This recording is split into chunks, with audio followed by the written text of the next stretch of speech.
pictures of the model are not all that good. In the pictures where he focused on the model, the horizon is out of focus. Where he focused on the horizon, the model is out.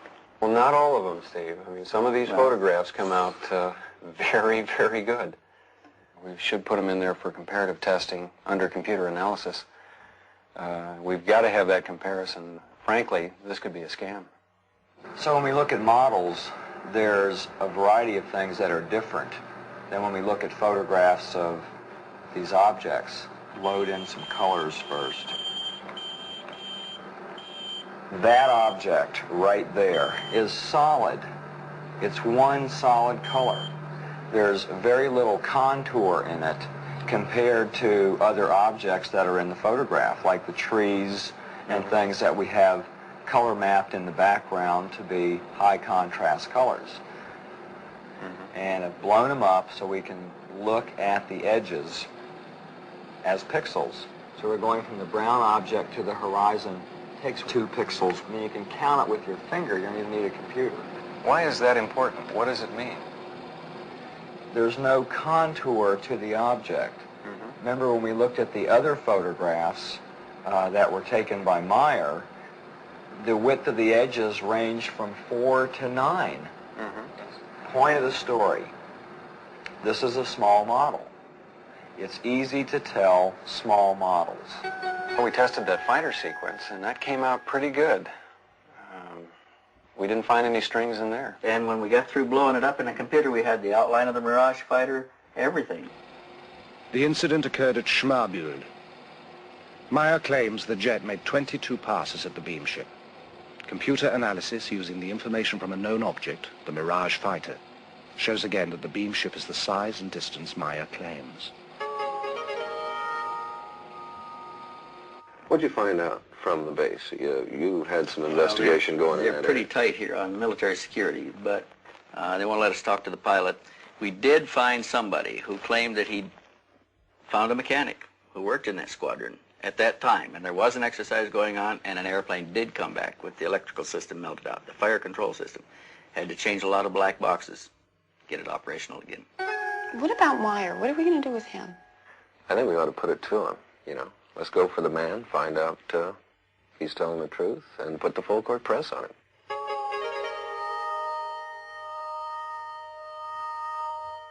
How do they contact you, Billy? How do you know to go out and meet him? Yeah, that's a simple way. If I hear the order in my head to go to a contact, then I leave the house or just the place where I stay at the moment, and then they will guide me to the place where they pick up me. Well, let me ask a question. Why you? You see, and I can work together with them because I understand to close up my earth body vibrations. See, Billy's explained to me before that they perceive in Earth humanity all the vibrations of lust, envy, greed, avarice, all of the things that make us dense, and it gives us a heavy vibration that they react to as a bad smell. In fact, he's even mentioned that they call it the auric stench of Earth humanity, and it's discomforting to them. It gives them problems. It makes them sick to stay in their presence When he long. closes up his vibrations, are we talking about an altered state of some sort, like alpha, beta, or theta, as far as the consciousness is meditation? In a way, it's like meditation. He rids himself of all of the unpleasant aspects of Earth life. But Billy, the vibration of the earth human. you say they're advanced technologically. How far ahead of us advanced are they? They are about 3,500 years in their experiences about technology, far out from our level. And They study us because we represent an earlier stage of their own evolution. yeah. You know, they had war, they had trouble together, they was fighting together, and they needed a very, very long time to get piece under themselves. They made a very interesting observation at one point. They said that if we could now concentrate Earth's energies and resources, we could achieve all that they can do now in about 300 years of our time. Yeah. If you've been in the ship, why not photographs inside of the Pleiadians themselves? It's impossible to make it because there are powers inside, they always break the film. He's taken a number of rolls of film, and when they're developed, they're usually black. If they've got anything, it's wavy lines through it. So you're So talking about... I lose it so hundreds of films.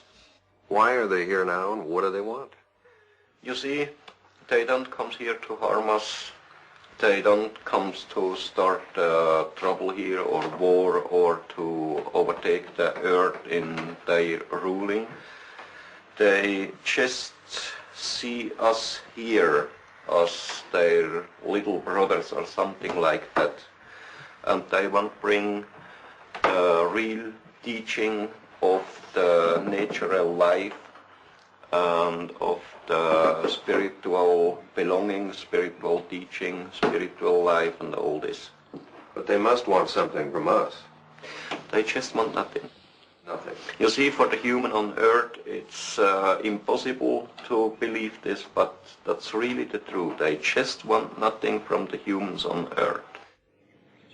The session goes on for hours. To every question, Meier has an answer. The investigators are unable to shake him or to find flaws in his story. In Phoenix, Dilatoso comes up with a startling new discovery.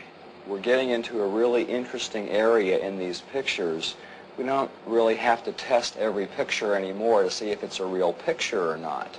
We can't find anything that tells us it's a hoax, so let's start looking for things that are interesting from picture to picture. Look at the color here. It seems to contour to the shape of the craft. Have you seen this in a lot of the other photographs? In the Meier case, look at the bottom here. On what's down here, it stops right in the horizon. With the coincidence of it follows this line in the craft, and it follows that line in the craft, and it follows parallel right underneath the bottom there, and we find it in half of the other pictures, I think it means something. You think it's something that we're not seeing in the photograph with our eyes? We get some kind of an aura, whether it's infrared, thermal energy, as yet I don't know. I think that craft is putting out a force field. The team had shown the Meier material to a variety of experts in an attempt to learn if any of it could be duplicated. They estimated it would require expertise in at least a dozen different fields, including metallurgy, astronomy, ancient history, and psychology. The panel concluded it would take over 10,000 man-hours and cost in excess of $1 million to duplicate the evidence Meier has. At that, the computer could still spot any fabrication. When we bought this center here, it was a picture like at the World War II end, and when we bought it, nobody of us had any money. We was working practically day and night for several years, many times 22, 23 hours a day. And so we built it up, everything here up on the land, and so it grows slowly, but it's all real, our handwork.